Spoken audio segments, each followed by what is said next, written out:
body close to mine. Come on, move your body. I see you standing there, walking by the shore. I try to concentrate, my mind tries to explore, Tropical scene of you takes me up above. Girl, when I think of you, oh, I fall in love. Oh, damn, you look so fine. Whoa, girl, I wanna make you mine. Come on, move your body. Just so I be with the woman that I love. I mean, it was more like Anton Death. I mean, guys, come on.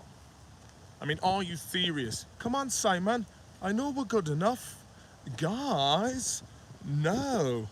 That was an extract of the Anton Seb audition for X Factor Series 5 2008. Very fun time, X Factor 2008, because there was a lot of solid auditions in that. If you go on to Bad Auditions X Factor Series 5 2008, you will also find Tommy Miller, aka Stateside, where he sings, "Take me to the place I love, take me all the way." You're not cut out to be a rock song. How are you fucking Liam O'Reilly, hey? Quick on kicks. What do you make on these migrants? Fucking hell, man, talk about a loaded question. What about the migrants? It's very good for people who own hotels. Now they've got the money. Ha ha ha ha ha. These poor bastards. They come here expecting to get handy touches, but they're all stuck in hotels.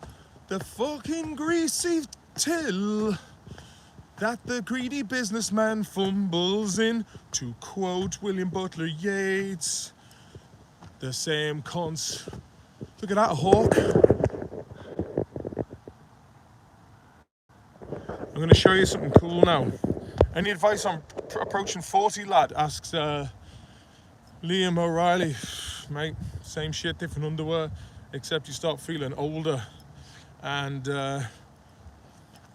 any knock you get takes longer to recover from. But still, I've been rolling and doing a bit of MMA again, so that's good. Isaac Whelan, how you doing, man? Father Ted Crilly, remember the Irish show, You're a Star or some shite? Oh yeah, shit, Louis Walsh was doing You're a Star. There's an amazing documentary you should also check out. I don't know if I've probably told you about this before. Owen Colgan told me about it. It's called Marcus. So after you've watched this, go to Marcus Part 1 RTE for one of the best RTE. I think it is probably one of the best documentaries RTE has ever made. It was done at the time of Celtic Tiger and the opulence, and how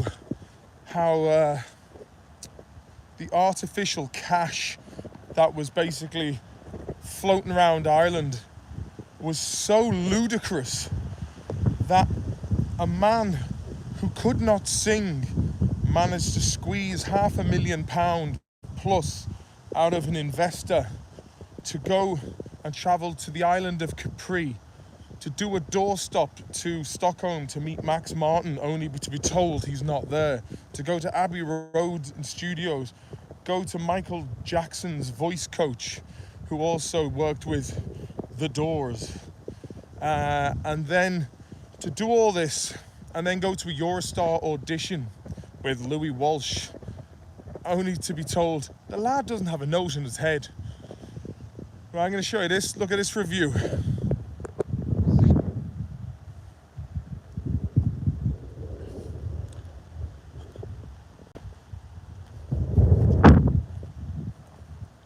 Solid job.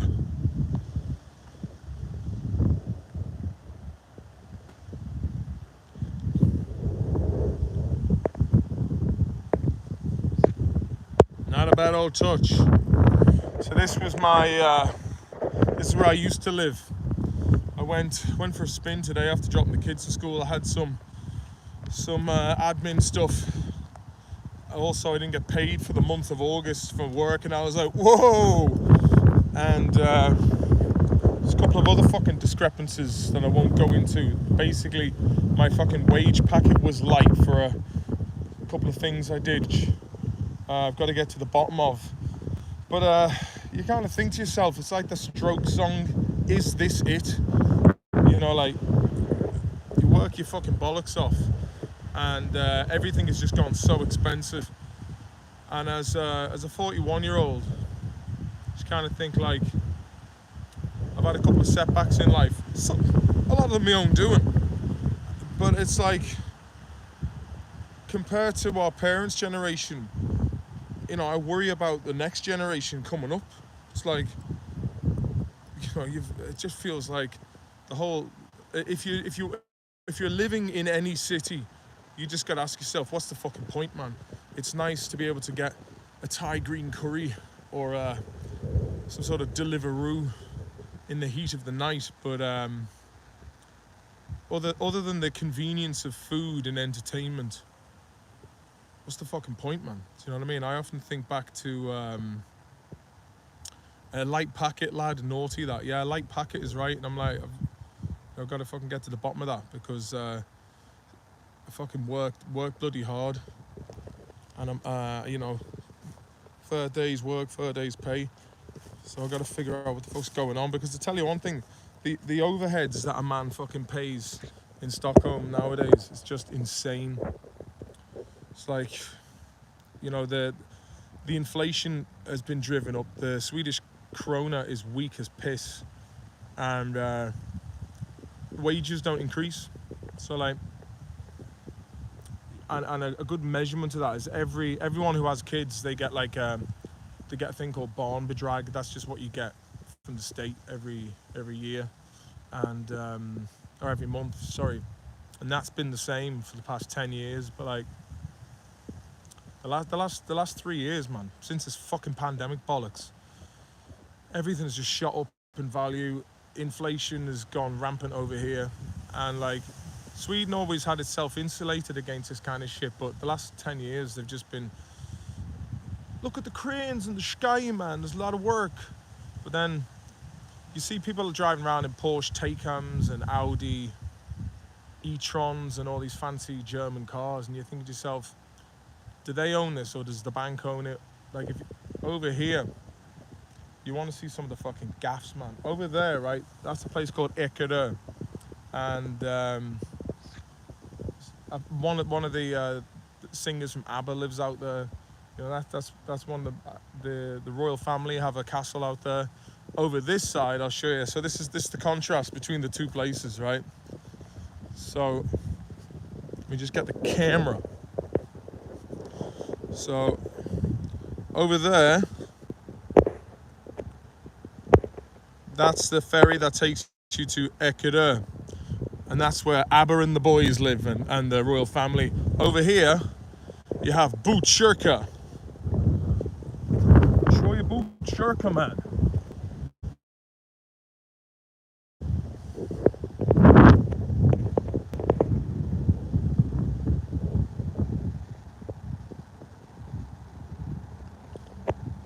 There's a big ski lift over there.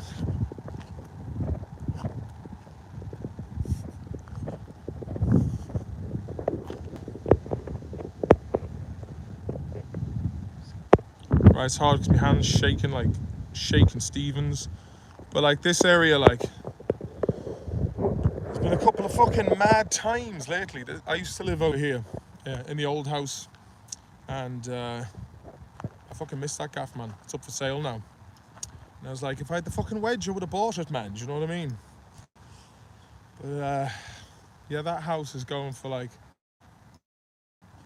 about €360,000, and it's like, it's about a half an hour train ride into town. It's a nice area, nice community. But there's a couple of, you know, you'll hear the police helicopter over the. That's the strange thing about Stockholm, because it's like, there's areas where there's quite a lot of shootings, especially when you go out there. And then there's other areas where like you've got dudes living in mansions, driving around in the fanciest of German whips. Just let me see. I'll look at some of your red armchair, serious views, man. Oh, fact. Move back to Liscard near me, said Quick on Kicks. Alright, lad. Um, I like Packet because you were caught making He-Man sketches while clocked in. No, I wasn't doing. No, that wasn't that job. Wasn't that job? Hey, trains and all. Hey, oh, the whole lot. Stockholm syndrome. Tell you one thing, man. I've been here on and off 20 years, and I'll be perfectly honest with you. Like, just never fucking. I never got anything easy over here, and maybe it's my attitude to life because when I first came over here, I came with my mate Sasha and a few other headers, and then afterwards I just felt like I was living with the ex-girlfriend. Some shit happened. Like, I mean, I broke up with my ex-girlfriend, and one of my best mates died on a night out with him, and it's coming up to his 20th anniversary. And I'm actually being invited to play music at the Dead Playboys launch, or it's like a 20-year anniversary. So the band are getting back together with Joseph, Robin, Krilla, and Charlie. But those guys, man, in 2004, it was one of the best summers I ever had, followed by one of the fucking worst winters I've ever had, even to this date. And I've had a couple of fucking shit autumns since. But being asked to play at that is a real honour, and not only as a friend who was very dear to Rasmus, my friend who passed away, but also I looked up to those guys when I was 21 because they were all, they were signed to a punk band and they were signed to a label. They were cool Swedish dudes who enjoyed the Iggy Pop and the Stooges, Johnny Thunders, Guns N' Roses, kind of old school punk kind of ethos. And they took me into the group and they really looked after me, like. And to play on October the 5th is a real coming of age tale for me as musically. So that's nice to know. Good to hear from you, Martin, says Red Armchair Supporter. Thanks very much, mate. I thought it was Kev Jono. I thought that you changed your name, Kev Jono, lad. A little bit like Mick Jono from Brookside. Mick's been on the stegs, mate. He's been on the steroids. Leo's concerned because he's got roid rage. He's going to go and fucking smash Max Farnham's back doors down. If you don't know what I'm talking about Brookside, mate. It's been finished since 2001. There was characters in it such as Tinhead O'Leary, who I also would call Metallic Cranium O'Leary. Fucking Phil Redmond devised the series, and he went on to then make Hollyoaks, which is still going. And in my own personal opinion, from what I've seen, is a load of fucking shite. Not interested in it, lad. I'd rather watch Emmerdale than that shit. And Emmerdale is a fucking pile of wank, mate. It's all wank.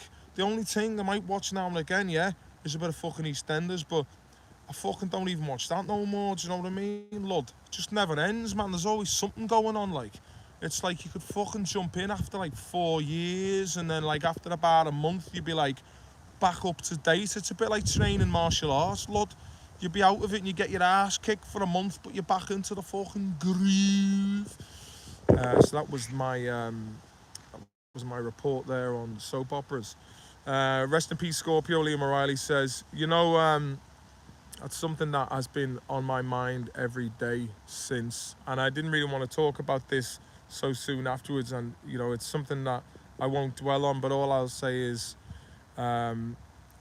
condolences to his family and his friends and his daughter and his fiance, and he's really missed, man. And to be honest with you, it hurts, man, you know what I mean? And not a day has passed since where multiple times a day I think of his brothers and his daughter and his parents, and just a really big shock to the town to have lost such a son of Swinford.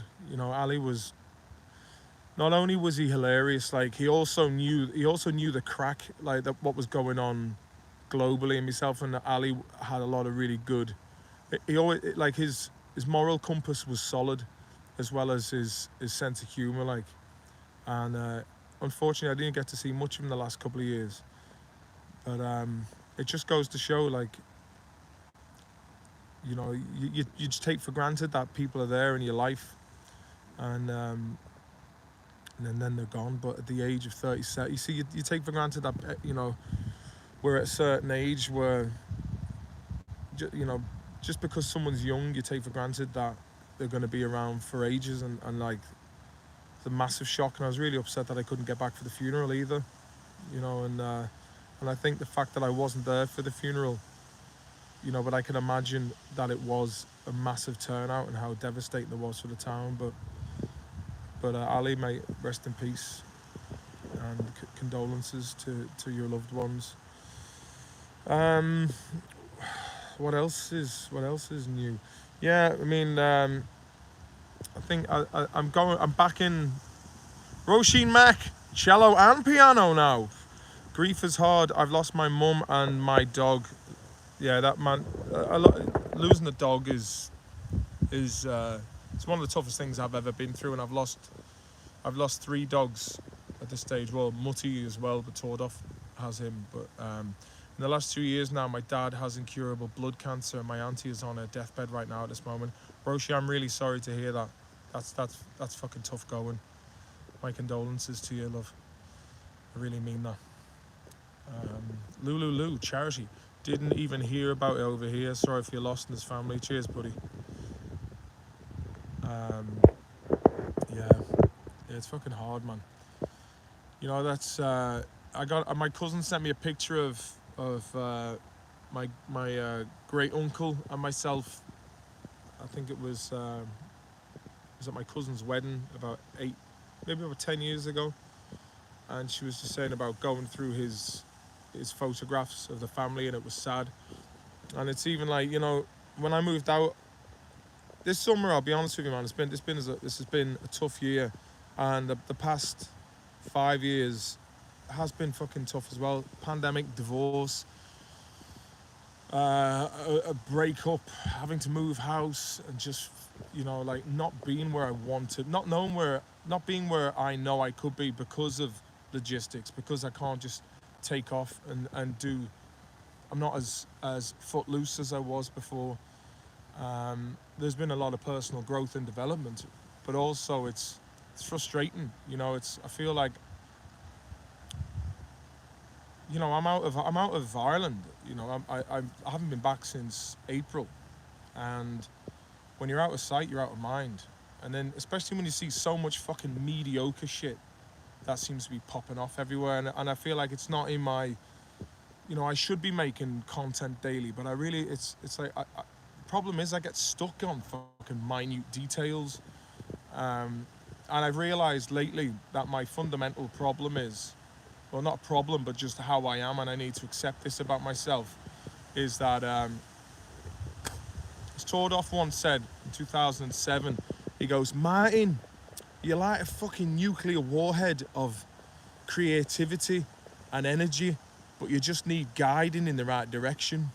And I realised, like, as long as I know what I'm working in within a frame of something, then I can be very inventive. But it's when I'm left to just make my own projects, I kind of get like there's too much to choose from, but then if someone was to say, all right, do something about fruit bowls, and I'd be like, okay, I'll fucking do something involving it, and I think of it, like to have a subject or a topic to work with. I feel like I've got a fucking computer from 9 years ago, and you look at the price of a Mac, it's like fucking $2,500, and I'm like, who's got that kind of? I mean, I don't want to buy things on hire purchase. I just want to buy it in cash, and it's like, who's got that kind of fucking cash knocking about these days? Probably a lot of people. But the moral of the story is, I'm fucking bored of Stockholm, and I'm stuck here, and I feel like I could be in better places doing better things, but I'm here for the sake of the kids, and I just have an intense longing for the idea of living in Portugal by the beach and just fucking having a chilled out lifestyle, It's like, I think Stockholm is one of the most unnecessarily stressful cities I've ever been to. Like, things are clean, it's efficient, and in comparison to other places in Stockholm, New York, Isaac, would be good. But like, I wouldn't want to live in Manhattan. I mean, the old me would have, but like, Manhattan it'd be worse again because like you'd be living in a shoebox, paying about at least $2,000 a month for a fucking roach infested kip somewhere down by Chelsea. And but the thing is, like, Stockholm, like, I've been doing stand up comedy over here lately, and I'm getting a new live show together that I will be touring, but it's like the opportunities to go and test material. It's like it's everything's just so fucking typically Swedish. You have to register for a website in order to get like a 5 minute slot, which you're not even getting paid for, and it's like that's why I gave it up here. I was just like, how the fuck's a man supposed to make fucking fat coin out of that over here? Um, if you know of any booking agents, man, who like solid booking agents, leave us a comment down in the comment afterwards, because I could do with someone just pay the fucking percentage and then just get me the gigs in, and I'll go and do them. Then I can have them in the calendar. But it just feels like I'm too fucking ADHD to get shit sorted. Like I'll start on one thing and then I'm doing another thing, and then something that needs to be done, like getting a bloody password for some bollocks, that takes a. It's just so boring and tedious. I just want to get back to making TV content and live shows, and I feel like being in Sweden is like I'm not involved in the culture here.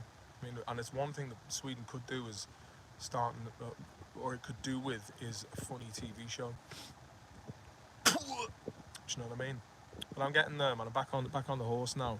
I'm back training, and I'm physically fit, and I've been working, making a few pound, and yeah. But I want to get back into doing what it is that I should be doing. I've had, like, the last 4 years have been a fucking pain in the hole, but now I'm back on my feet. It's time to get serious. Isaac Whelan, to be fair, I was in New York City for years and got bored, so traveling now in Vietnam. I don't blame you, Isaac. Vietnam. Is it cheap over there? Can you buy cheap North Face products? Meaner 108. Nice to see you live, Martin. I was watching episode 9 of the Hardy Books episodes, and it's so funny, especially the karaoke bit. Oh yeah, that's brilliant. That is. So I'm putting together the outline of series 5. I was doing it last year, and then some shit happened, and like, I won't mention any names, but I got advice from a previous producer, and then it just interfered with the creative process. Then you're waiting for people to get back, and then it just goes on the back burner.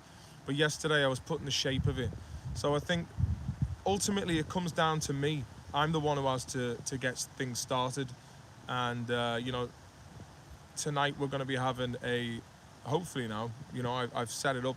I've written some episodes called Castletown Tales. There's about 8 episodes there that I wrote 2 years ago, and they could be redrafted, but they're fucking hilarious, man. They're really funny. So we're going to have a table read about them tonight, and yeah, we'll see how that goes. Roshin says, yes, Martin, the world needs your talent. Saw a clip in the AA meeting in Hardy Books pop up on Facebook yesterday. Hilarious. Do you know what? We've missed out on so many years in the past few years of like real even-handed satire.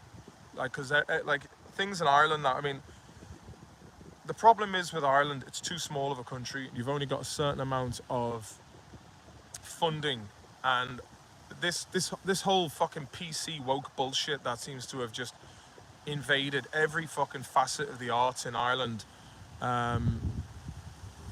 Like, Ireland's always been about fucking 10 years behind everywhere else. So now things are starting to, the pendulum of having to 10 years of this fucking bullshit that basically has come from Ivy League universities and BlackRock with Larry Fink, all this ESG bollocks and woke divisive fucking rhetoric that hasn't done anything but just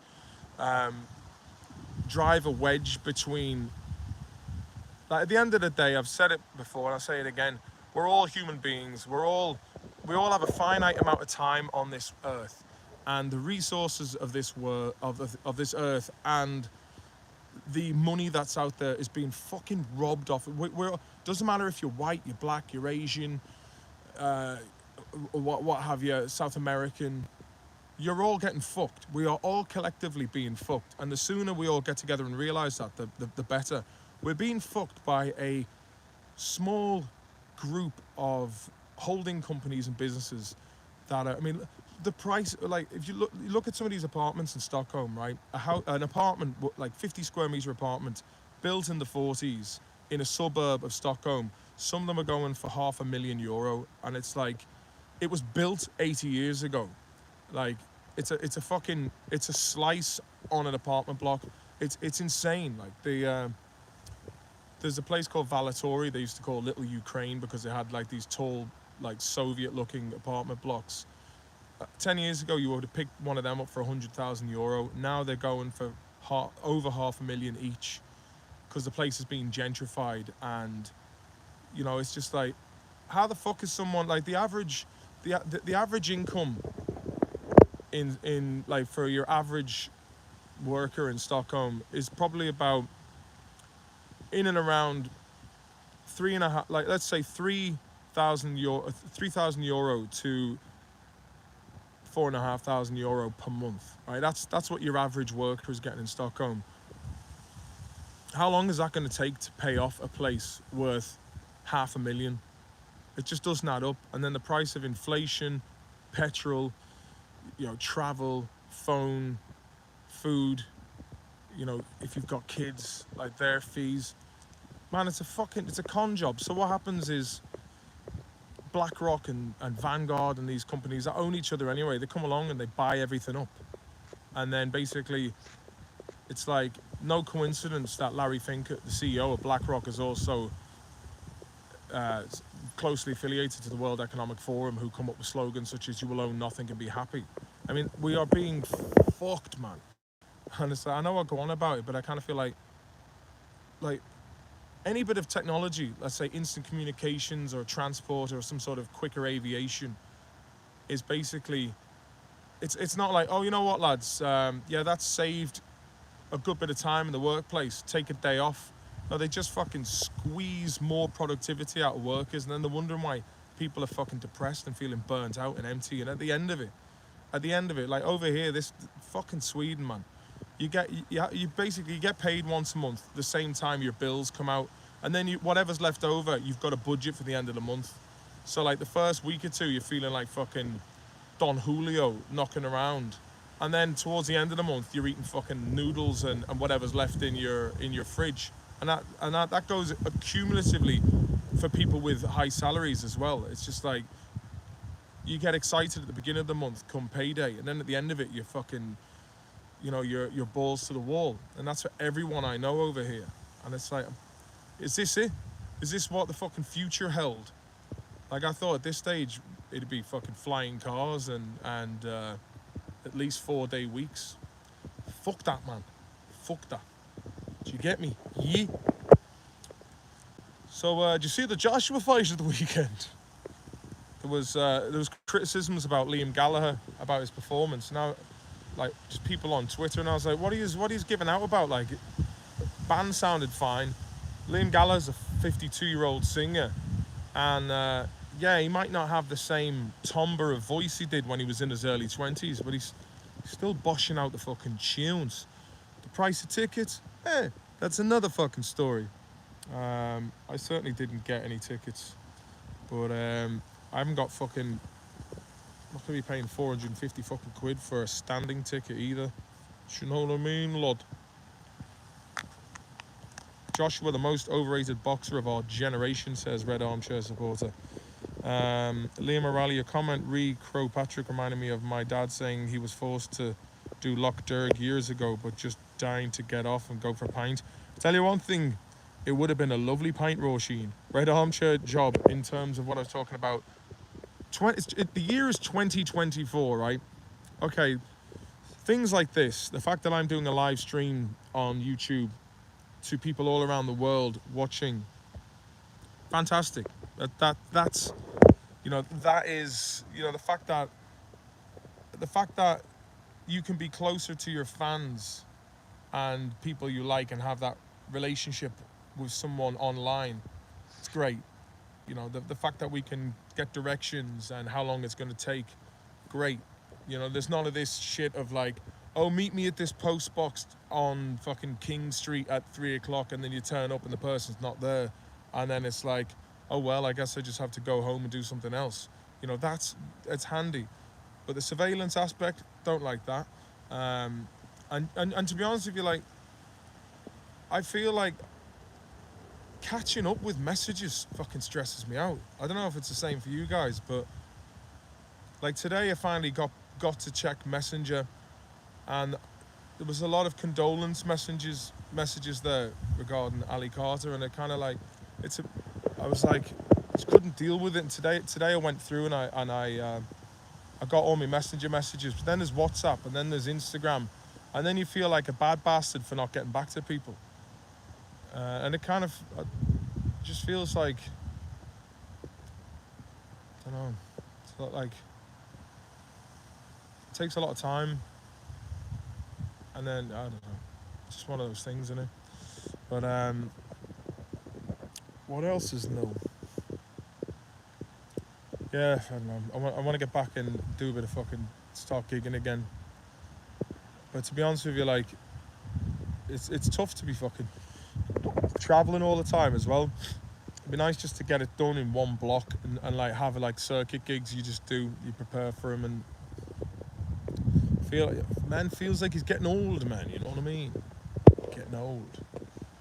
Martin, can plasterboard offcuts go in the recycle bin?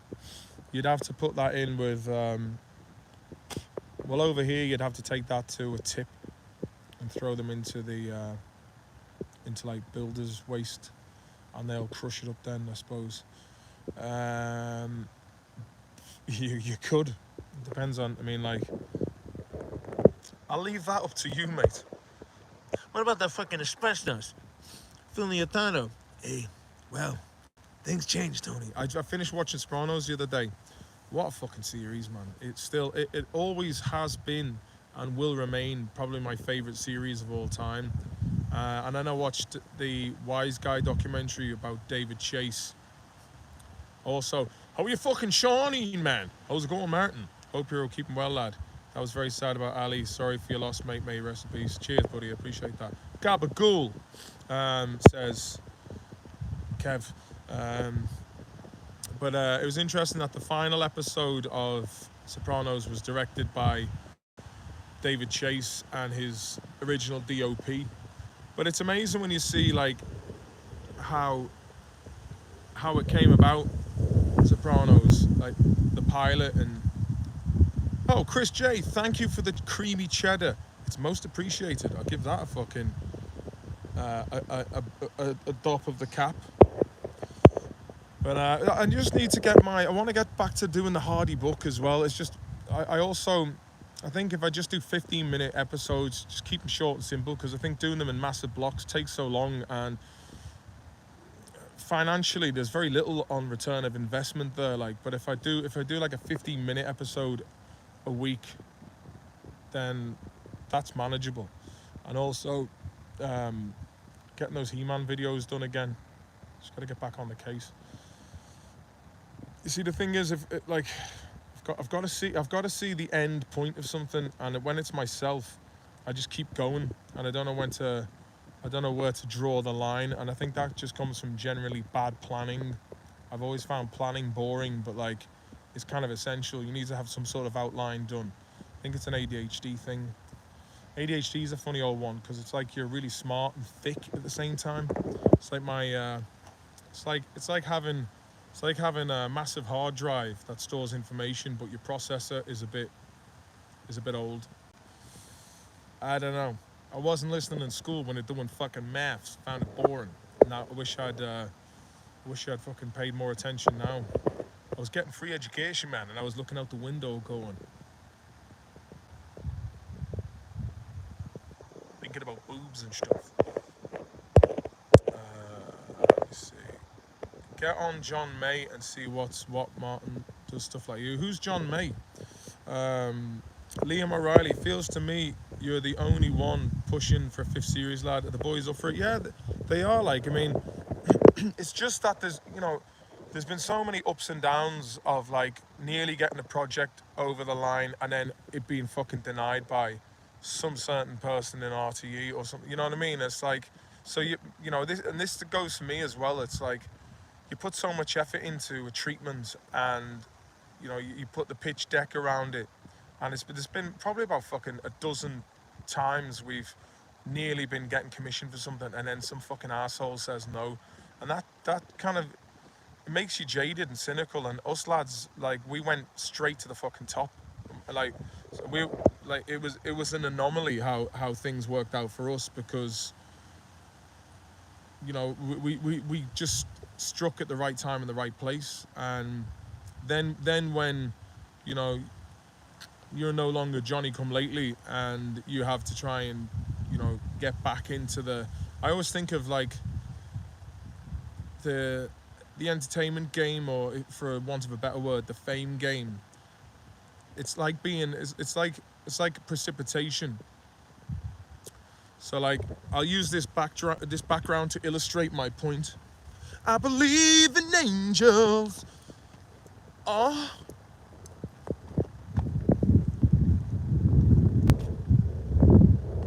Okay, right, did you get me? So, yeah. Do you see that fucking lake over there, lad, yeah? It's like when you get pissed out of the clouds.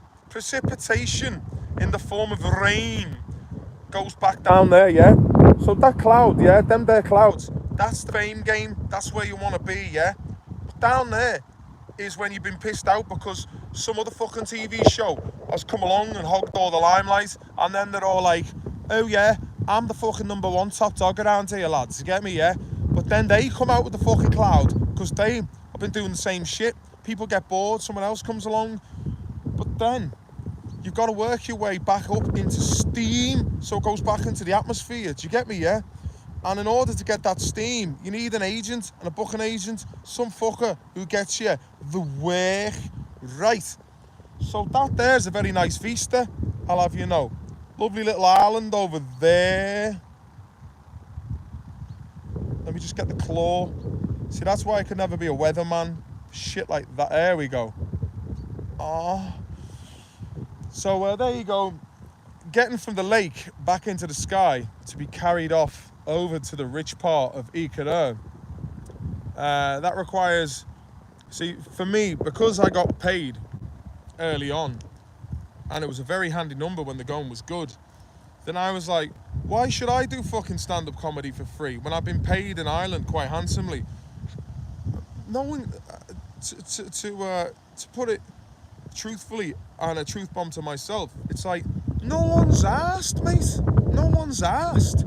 So you have to go and put the effort in, and you have to put out free content, and you have to fucking. But I don't like putting stuff out for the sake of putting stuff out either. Do you know what I mean? There's people who just put any old shite out just to stay relevant, and I kind of feel like I've had me 15 minutes as well, and and to be quite honest, like I'm fame's overrated, man. Do you know what I mean? I'm certainly glad I didn't fucking go bigger and end up at one of fucking P Diddy's freak out sessions. Because I tell you one thing, a fucking heavy session is bad enough, but you would be freaked out the next day, especially if P Diddy tried to get the drop on you. Do you know what I mean? P Diddy, he's a fucking diddler. And if I ever get my hands on him, I'll put my dick up his ass. I won't really, I'm speaking figuratively. So yeah, it turns out P Diddy is the Epstein of rap. But who's above Diddy, I wonder? There has to be some sort of hierarchical scheme of deviants that use blackmail and entrapment in order to manipulate artists to their will, whether they have been drugged into doing mad shit or they have voluntarily got swept away in the fucking session. Check out that, lads. This moss here, have a look at this. Oh yeah, oh yeah. That moss only grows in the cleanest of air. It's nice to do these streams with y'all al fresco, and I can be nice and loud and express myself loudly.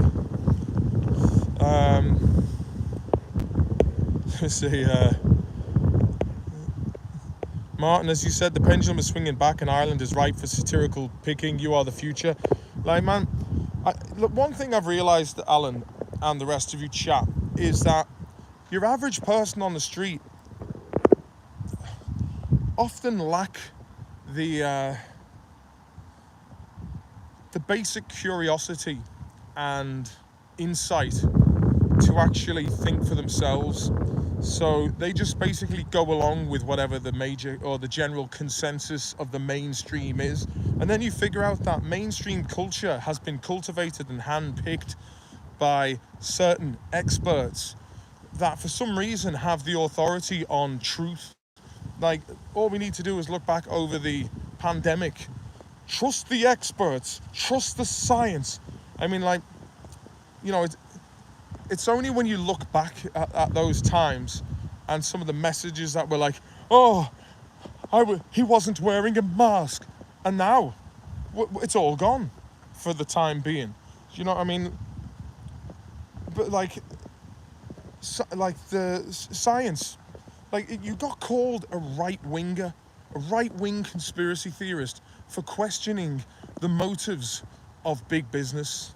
Do you know what I mean? Like you and you have like YouTube, Facebook, the censorship. I mean, it's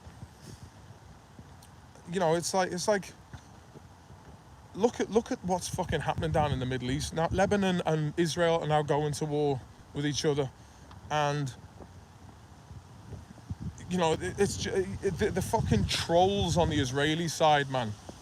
There's this guy called Vivid, who's obviously, yes sir, I am a Pajit, yes sir, I am proud Israeli, sir, they are the best army in the world. And it's like, no mate, you're fucking probably living in bloody Delhi and making money off outrage posts. And that Michael Rappaport, man, I mean, he's like, the only way to describe him is he is a wart, a genital wart on the asshole of life. I mean, just to look at the guy's face. Yeah, fucking Michael. Yeah, fucking yeah. He's a fucking scrotum of a man. He makes me physically fucking sick.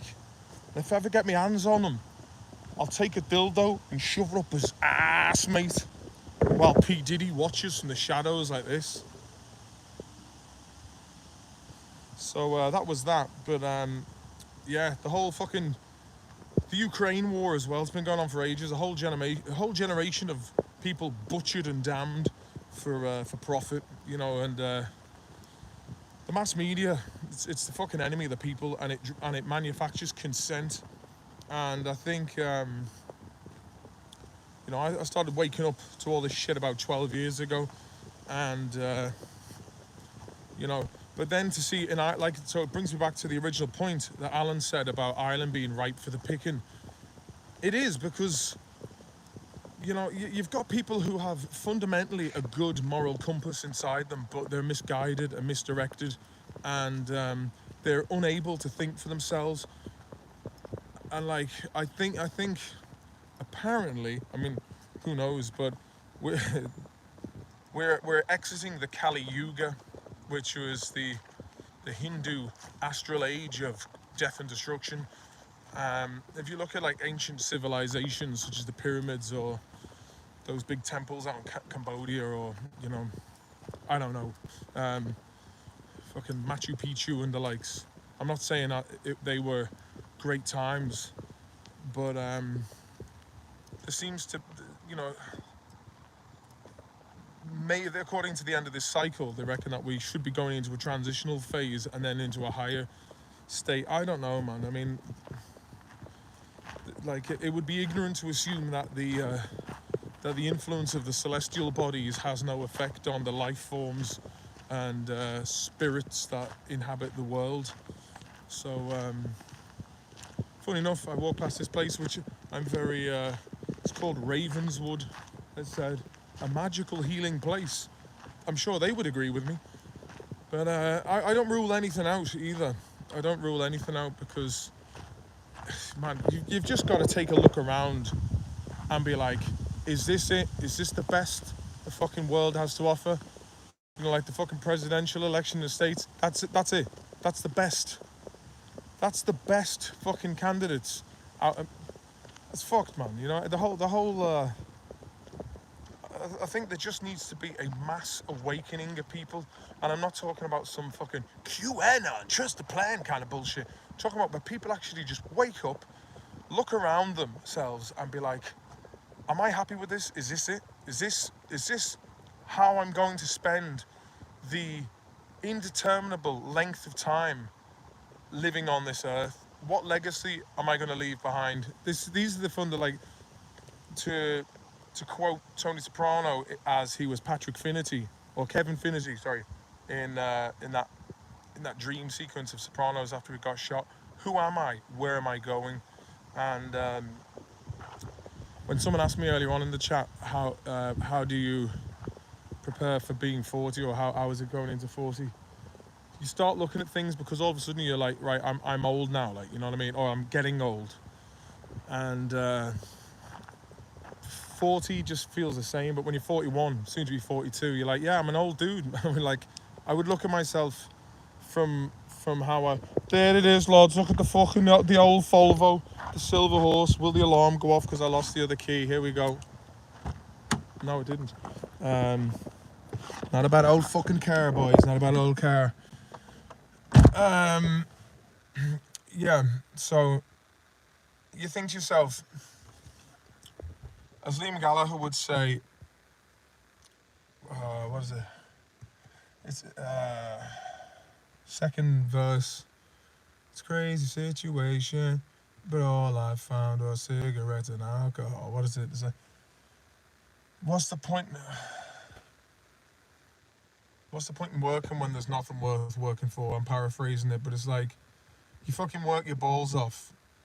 You go to college, you come out of it, you're working, and then it's like you're just fucking paying off debts and just about going. And it's like, these financial institutions are fucking robbing people blind.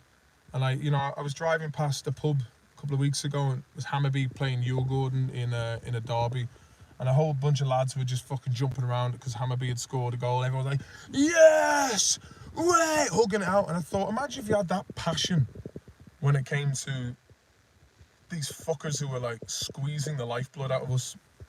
You know, I mean, look at the developing world. Look at the third world. Look at the poverty some people are living in out there, man. And there's no fucking reason why this should be happening in this day and age with all the technology we've got. It's just pure fucking greed. Like, how many fucking yachts does Bill Gates need? Or, like, you know, these billionaires going around with, like, sprawling ranches and private jets, and then they have the fucking temerity to tax us on flying. Like, I was looking at tickets to come back for midterm with the kids. 2,000 fucking euro with Ryanair to go from one weekend to another. 2,000 quid, man. You know, it's like, meanwhile, these other fuckers can just jet around the place. I'm not saying communism's the answer, because obviously we all seen how that ended. But, so, man, it's just, how do you hold these monolithic institutions to account when anybody who causes any sort of a ruckus gets either bought off, bumped off, or smeared? You know, it's it just makes you wonder, like, what's the how do you get out of it? You know what I mean? And all this, like, this these digital currencies. That's what they're trying to bring down the pipeline. It's like, yeah, great. Here's your currency, and you got to spend it in this amount of time before it expires. Therefore, you won't have any savings. I mean, like, as a musician, man, the cash game is fucking done here in Sweden. It's all invoices. Like, apparently it's the same back in Ireland, where, like, you know, like, a bit of cash now and again just to fucking grease the wheels of society. you know. But they're it's a great way of just basically squeezing anything they can out of a man, and that's not right. It's not right, lads. It's not right at all. Do you know what I mean? And I tell you one thing. That's why I admire the travellers, because they, you know, like they do their own thing, and they're like they can see the fucking they're on the outside of society, and they do their own thing. Um, but this thing is like, I mean, some of these guys haven't even finished education, but I tell you one thing, they know how to make a few fucking quid, and a lot of that quid, not paying tax on that, boss. You know what I mean? And then you pay tax, and where the fuck is that going? You know, it's going to these fucking property developers who are basically buying up disused properties and then turning them into asylum centres. You know what I mean? And flight tipping. CM Fox, how you doing, sir? You know, I'm just, instead of like, you know, would it not be better for a coalition of nations to get together and be like, okay, let's teach the man how to fish? No, because your greedy fucking businessman wants to get this, and it doesn't matter as long as they get paid. And some people would be like, "Oh, that's far right." It's not. I'm always like, I'm a fucking classic liberal. Do you know what I mean? And I'm not in the American sense of liberal. I'm up for the freedom of people.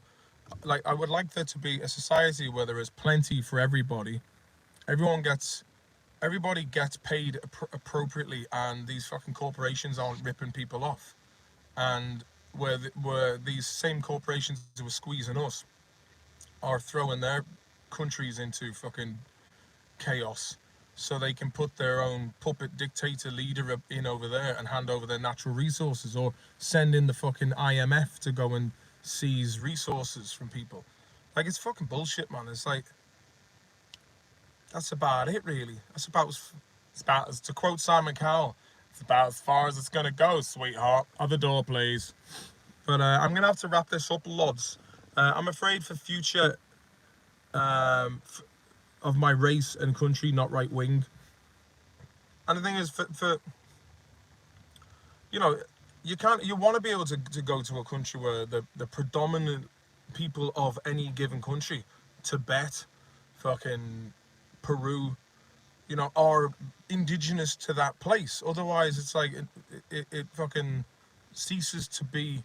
You know, it's like, I remember when I went interrailing, when I was like 19, thinking, wow, things are gonna be so different when I'm on the continent, and just like McDonald's here, you know, just the same corporations, it like, and in the city centres, like, but it just makes things fucking boring, man. You know, you want to go somewhere where it's like it's the essence of Italy, and in order to find that, I think you have to go to the most rural communities. Like, if you go to Japan, you go to Tokyo, and it's gonna be very Western. But like, when you go out to somewhere in the countryside, you're going to see the quaint traditional sides of Japan, and I think all indigenous traditions should be respected. I need to know it. Okay, fucking hello, Petra. How you doing, laddie? Good to hear you too. Thank you very much for the chat there. On your lolly, absolutely. Well, what flavour is it? It's lemon and lime, baby. It's lemon and lime. Well, that reminds me. I've got to pick me bird up, lad. Got to pick me bird up, because she's fucking sound and I love her. But I'm going to wrap this up. Thanks very much. Nice to have a little chat with you. And I'm going to go and get a bit of lunch. Cheers for that, Pichine. And the other super chat that came in from, who was it? Sorry, Chris J. Yeah, I'm going to try and get, see, I haven't been doing my Friday stream because I've been playing music at the weekends. So I thought it's been on the long finger for a good while. Not the long finger. It's been on the middle finger to do a stream with you. So leave a comment afterwards and give it the old thumbs up. Lovely to see you all, and enjoy the rest of your week. And I'll chat to you soon. Good luck and good bless. Take it awful handy for now, bastards. Right, how do I get out of this job now? Cannot fucking remember, lads. Cannot fucking remember. Right, I think the pressure's next. Talk to you later. Good luck.